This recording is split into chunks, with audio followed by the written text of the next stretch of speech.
infierno. Como contrapartida, dos muestras que le contaba recién a María Laura Santillán. Fíjate, que son dos muestras recientes. Podemos repetirla. Chaco. Fíjate, Chaco, la Rosadita, de nuevo el modelo similar. Fondos nacionales, fondos provinciales, un instituto para la agricultura, qué sé yo, puede ser para la vivienda y puede ser para lo que se te ocurra, que tiene como inicio, como leitmotiv, una ayuda social, que los pobres salgan de tal condición. Un eslabón más, un grupo piquetero o vinculado con los pobres, que dice ayudarlos, pero en realidad los utiliza. Un eslabón más, y por supuesto ahora vamos a decir quién es quién en este escenario, la usina de facturas truchas. Claro, ¿cómo justificás de algún modo que los millones de pesos no terminan en el proyecto de agricultura, sino que terminan en los bolsillos de los inescrupulosos dirigentes políticos, en este caso en el Chaco?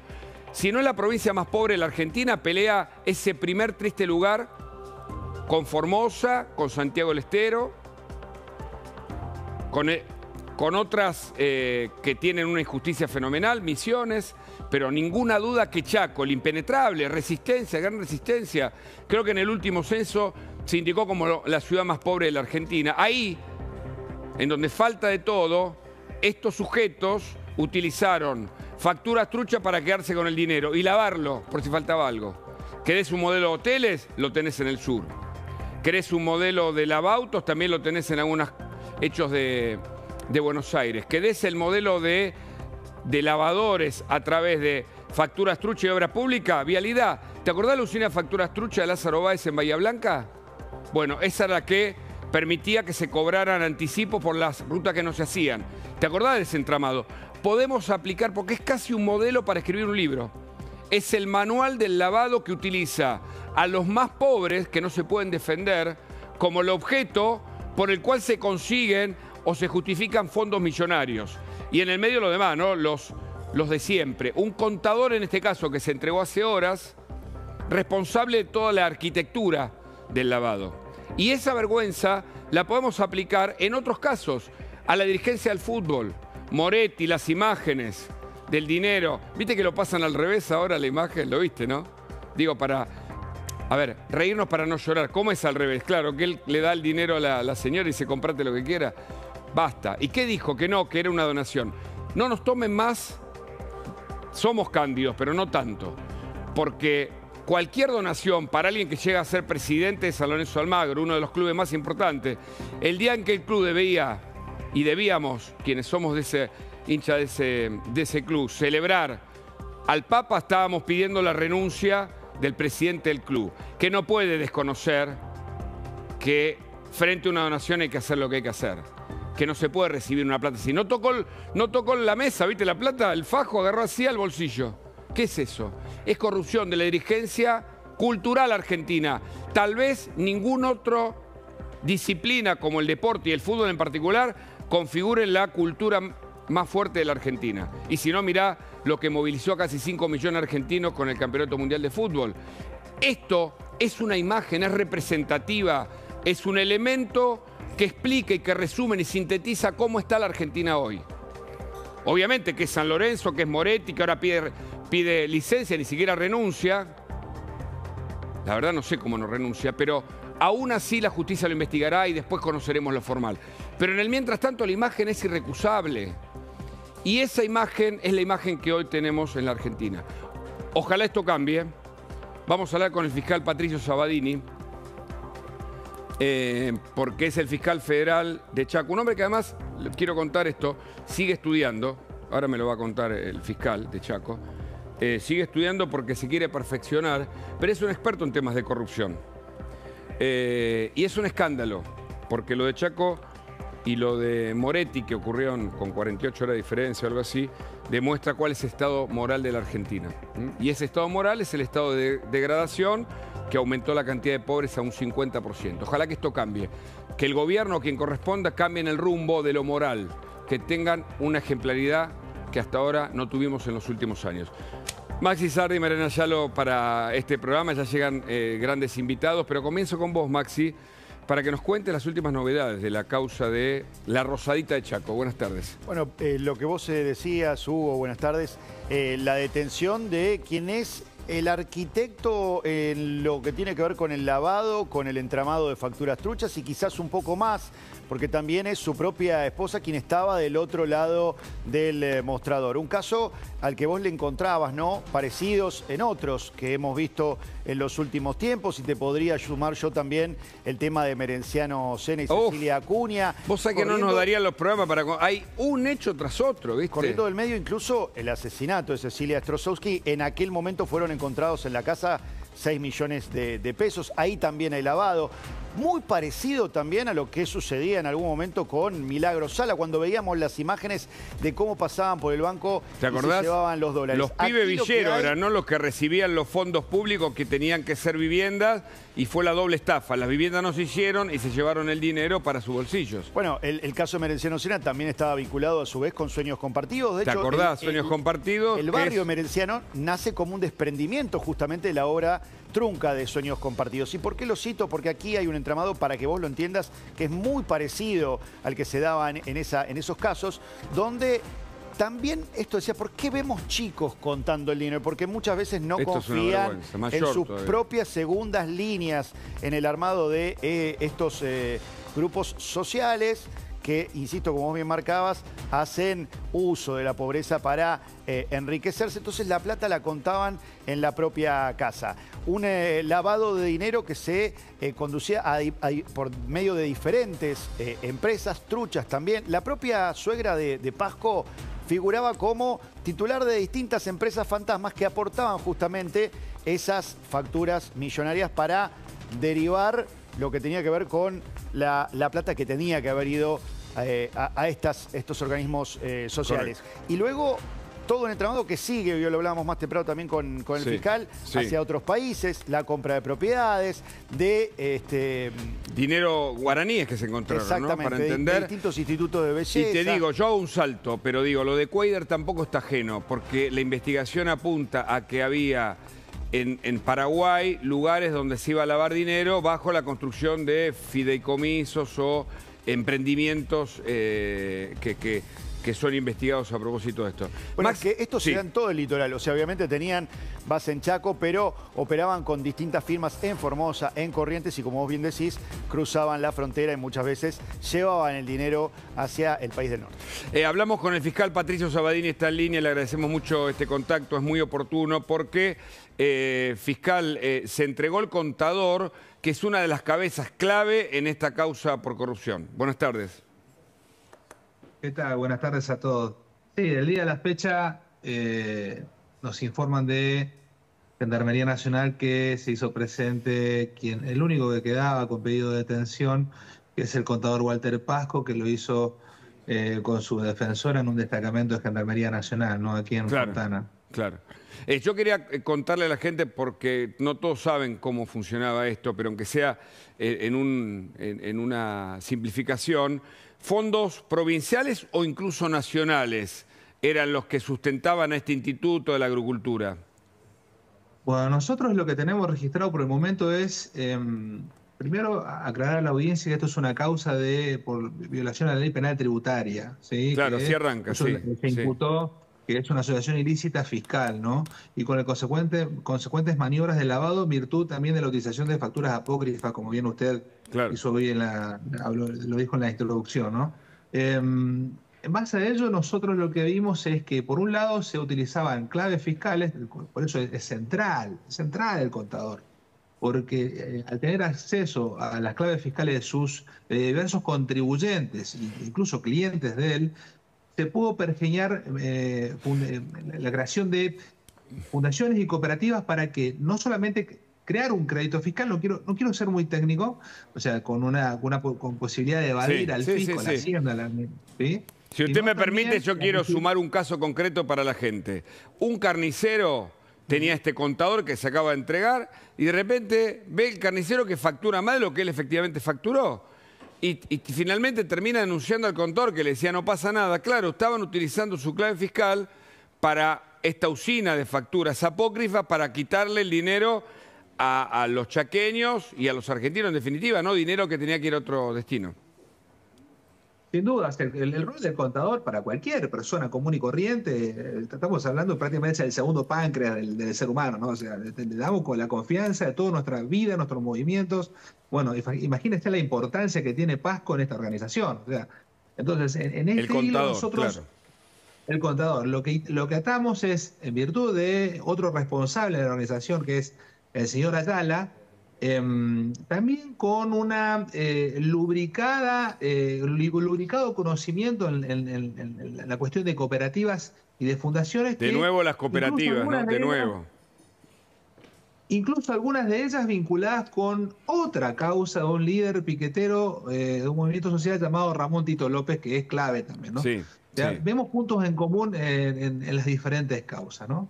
Claro. Ahora, yo me pregunto, por haber conocido parte de los expedientes, ¿no? En este caso he leído solo la crónica, por eso lo consultamos a usted como fuente principal, porque es el investigador de la causa, que el modelo de corrupción se repite en muchos casos utilizando cooperativos y unas facturas trucha, quedándose con fondos públicos. ¿Chaqueños o nacionales? Esa es la pregunta que me debía, fiscal. Claro, no. La verdad que viene muy bien la pregunta, porque lo que tiene son fondos por el momento de carácter provincial. Provincial. ¿No? Entonces, pero está bien, está bien. Para el caso lo mismo, porque lo que quería decir es esto. Los gobernantes, en vez de estar tratando de mejorar a partir de su administración la vida de la gente, están trazando una arquitectura para robar el dinero público. En definitiva, eso es una opinión, pero la doy porque me parece que cabe. Fiscal, ¿qué periodo es el investigado en función de las facturas? Entiendo que es 2019-2023. Exactamente, son esos 2 o 3 periodos, lo cual tenemos un daño al fisco, ¿no? Que en definitiva termina siendo un daño al Estado, un daño a nosotros, ¿no?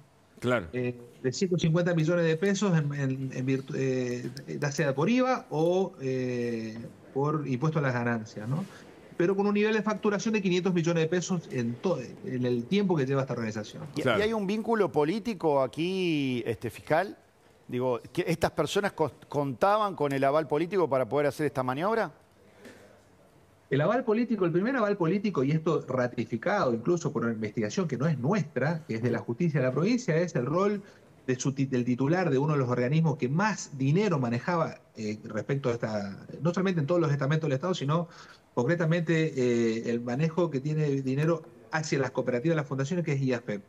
Cuyo titular está el detenido, Instituto, está ¿no? De Agricultura, le decimos a la gente, sí.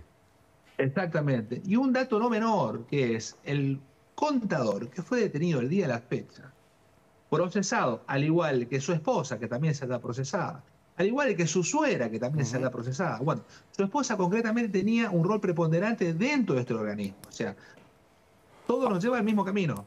Ahora, en algunas causas de corrupción había una pregunta que era ineludible y que la justicia comprobó en la causa de Belidad, que es, ¿Cristina sabía, Néstor sabía? Y acá le tengo que preguntar, porque Capitanich fue 2 veces gobernador y esto ocurrió en periodo de Capitanich. ¿Capitanich podía no saber? Le hago la pregunta distinta.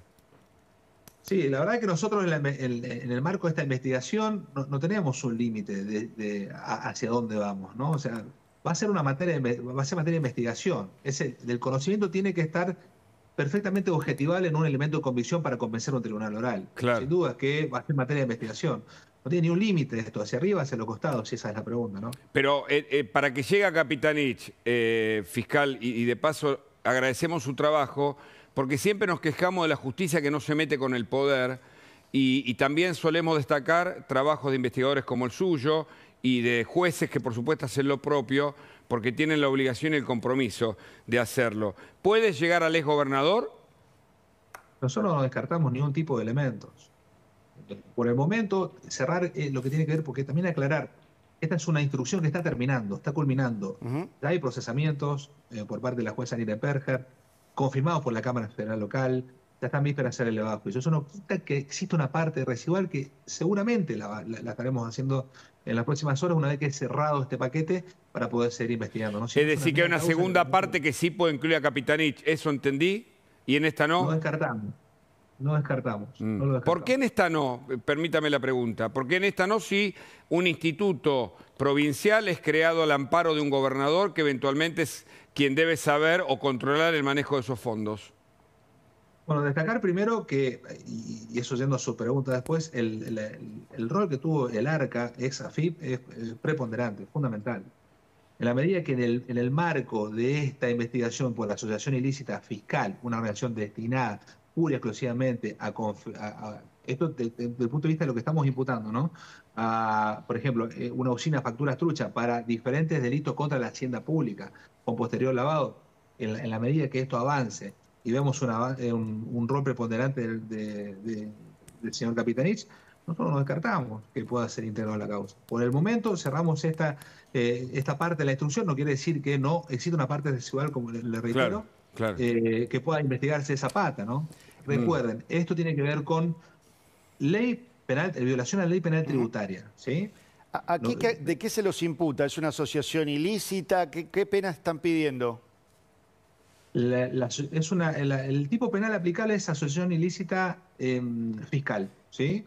En concurso con lavado de dinero o blanqueo de capitales, como quieran llamarlo, agravado, ¿sí? Por habitualidad. ¿Hasta dónde llega? ¿Hasta dónde llega, digamos? ¿Cuál es la máxima jerarquía de las personas detenidas, procesadas y que van a ir a juicio en esta etapa?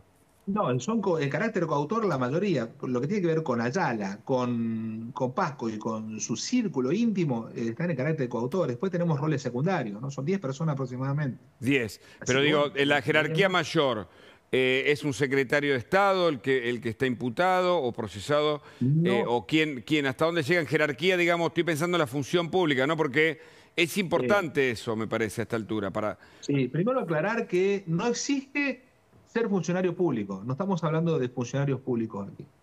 ¿Sí? ¿No hay funcionarios públicos acá?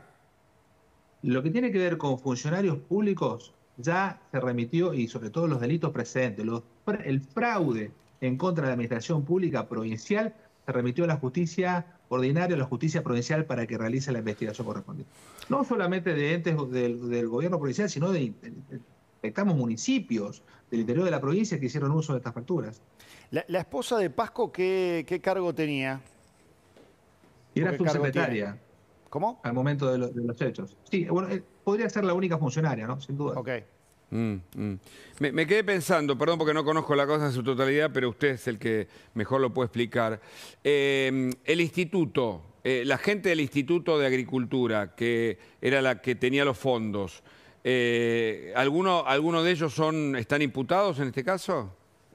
No, en este caso no. El titular está preso en la justicia de la provincia porque la justicia de la provincia, en la causa en la cual cuyo titular está detenido hoy en día, está investigando toda la matriz de corrupción que involucra a esta entidad, ¿se entiende? Correcto. O sea, es una mega causa investigando todos los desmanejos de esa entidad. Nosotros tenemos que verificar, y eso es materia de la parte residual, es qué rol preponderante tuvo esta persona, que es Mauro Ondión, en la asociación ilícita fiscal y en las posteriores maniobras de lavado. ¿Se entiende? Sí. ¿El dinero qué finalidad debería haber tenido? ¿Debería haber sido para la construcción de viviendas? ¿En qué se tenía que usar y no se usó?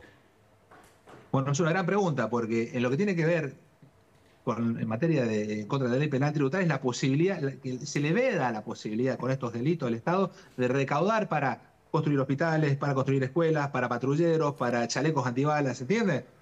Por eso se le veda esta posibilidad al Estado de no poder recaudar eso, que tiene que ver con la violación a grandes rasgos la ley penal tributaria. Ahora, por otro lado, el dinero que IAFEP inyecta a las cooperativas, en este caso las cooperativas de Ayala, mediante justificando con utilización de facturas apócrifas, bueno, eso es dinero directo que pudo haber sido dirigido a cooperativas o fundaciones o personas que realmente pudieron haber llevado a cabo su tarea social. ¿Se entiende? Sí, perfecto. Y fiscal, una pregunta más. ¿Alguno de los detenidos hasta aquí ha ofrecido su colaboración para tratar de bajar la pena y obviamente incriminar a otros responsables de la organización?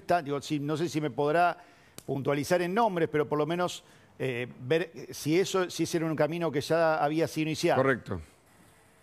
Por el momento no, pero aclarar una cuestión, esto todavía está en instrucción, esto todavía no se ha elevado a juicio como para hablar de penas, ¿se entiende? Sí de beneficios. Una cosa es hablar de penas, otra cosa es de beneficios, que obviamente tiene directa incidencia en lo que es una cuestión punitiva, porque estamos en la instrucción. Ahora, yendo a su pregunta, concretamente con la figura de delación premiada o repetido, nosotros estamos abiertos a cualquier tipo de aporte por parte de los imputados, pero que vayan hasta arriba. Qué importante. Que me cuenten algo que yo no sé, Claro, claro, claro. Es decir, el delator premiado o el arrepentido, ¿no? El imputado colaborador, cualquiera de estas figuras que pueda aplicarse en este caso, puede ser muy útil.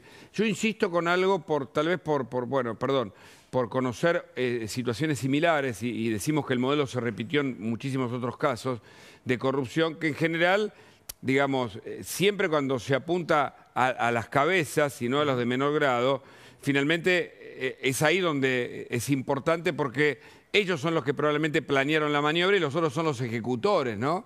Como si fueran autores intelectuales y quienes cometen el crimen, ¿no? Claro. Sí, la verdad que no es la única causa con la que contamos en la cual puede explicar un sistema. Claro. Es un sistema. La palabra clave es sistema, ¿sí? Con los engranajes aceitados, donde hay una participación privada y donde hay una participación estatal, del ente público, ¿no? Fiscal, muchas gracias por el contacto. Por favor, a ustedes, gracias. Muy bien, hablamos, Mariana, de precios.